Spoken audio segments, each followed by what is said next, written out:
લે ભાઈ પી દારૂ. ના હું નથી પીતો દારૂ અને તુંય નો પી દારૂ. આટલા દી લગી તો પીતો તો હવે કા ના પાડેસ? પણ હવે નથી પીતો અને તુંય મૂકી દે દારૂ તો થાય છે તારું હારું. વધારે કરતું વારું તો ખુલે તારા મગજનું તાળું અને આડોશ પાડોશ વાળા નહીં દે તને ગારું. અરે ભાઈબંધ આજે વાત કહેવાનું મન થયું છે હારું હારું મૂકી દે તું દારૂ. થઈ ગયું તારું? તો હું તને એક વાત કહું, 2 પેક માર લે, તને તારી ઘરવાળી ના હમ હે.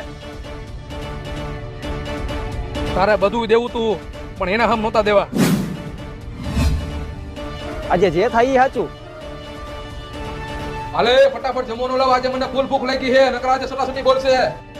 આ દારૂ પીને આવ્યા લાગો હો કા? હા તમે તો કઈ મારું માનતા જ નથી. તારા કારણે જ આજે મેં દારૂ પીધો છે. પુષ્પા 2 માં પુષ્પાની ઘરવાળી માટે રાજ્યનો સીએમ બદલી નાખે. તમે એક દારૂ નથી મૂકવી એકતા? પુષ્પા જેવું તમારામાં કઈ હે જ નહીં. આ તો શ્રીવલ્લી જેવું તારામાં કઈ હોવું જોઈએ ને. કોંડા રેડી જેવી લાગે. મેં ઝુકેગા નહીં સાલા.